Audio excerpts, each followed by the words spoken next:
2 years ago, this thing felt like chaos in a scoop. Today, it hits different.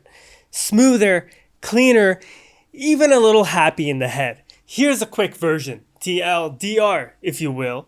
Focus leads, mood rises with it, endurance sticks, appetite slides, and the energy just hums underneath. No jitters, no anxiety, no roller coaster crash. And if you stick with me for 60 more seconds, you'll know exactly who should use this and who should skip it. I've been training for over 20 years and reviewing more than a decade. I've tested over 200 pre-workouts and over 40 pre-workouts are behind me right now. Basically, I turn rent money into powder, so you don't have to. And of course, my mom and Jordan still thinks I review protein bars. Hi, Mom. So, since I test every tub that shows up here, don't pay full price when you grab anything. Use code FITFRIC, links in the description, save your cash, and I'll keep running the experiments.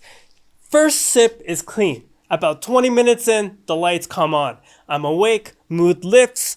There's that gentle euphoria without the sketchy edge. You feel energy is building, but the star is focus. Think less fireball, more laser beam. Energy is the baseline. Focus is the melody carrying the whole workout. It's a very mental pre-workout, and starting is easy. Staying in the groove is easier. Endurance is the quiet superpower on this thing. Set after set keeps moving. I wasn't chasing PRs, but momentum never dipped. It's a lighthearted, let's go vibe without the wired and worried edge. Like, you're not going to be worried about your heart pounding so fast if you're going to be alive after the workout or anything like that. Appetite drops a notch. Stim life, being stim life. I paired this with an intra workout with carbs and it smoothed everything out even more because having some carbs in the morning, I train fasted, so anything helps. I ran Firestorm in Thailand with the gym AC blasting. Breathing felt effortless, but back in the Vietnam heat without the AC, breathing was a little bit tougher, but the feel stayed the same. Focus first, energy second, keep moving. And here's the curveball most people miss. The mood lift doesn't drown out the focus. It sits on top of it. You get that joke cracking version of you. You're in a good mood. Your eyes stay glued to the next rep. That's why endurance shows up, not because you're frantic, but because you're engaged. Let me be clear what it isn't. It isn't that old school DMAA, heart trying to leave your ribcage punch. It's smoother, more like DMHA, and even that, it just feels a little bit different than the typical exotic pre-workouts. If you want to know how exactly DMAA stacks against DMHA, I did a full comparison video. Check that out after this one, link in the description. So the label might whisper danger, but the experience is control. If you're a chaos chaser, you'll call this too tame, maybe a little bit too boring. If you want that productive tunnel vision with steady energy underneath, you'll call it just right. If you're already locked in, listening to this, do the focus thing and hit subscribe.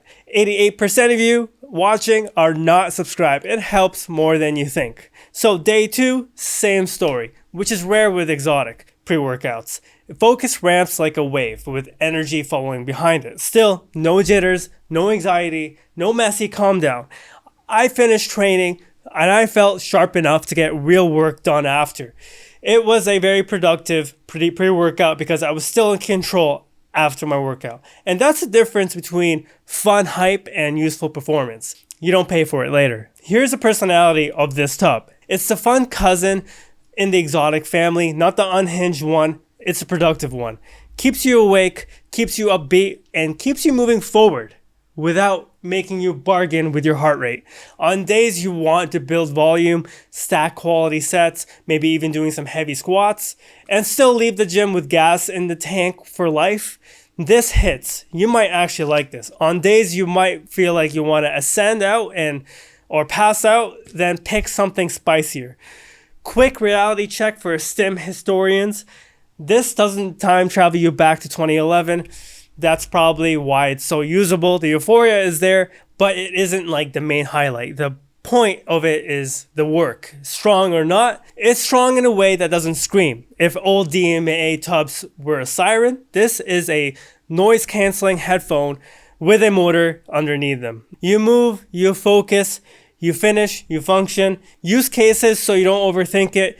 Medium sessions where you want crisp reps and long strings of sets, perfect. Days where you want to feel good but not cooked, perfect. Late lifts when you still need to function after, better than the chaos tubs. Chasing PRs and you want adrenaline, stutter energy, full storm mode, you want something a little bit more aggressive. Because someone will ask, no, I didn't feel the classic DMA fire here. It's tempered here.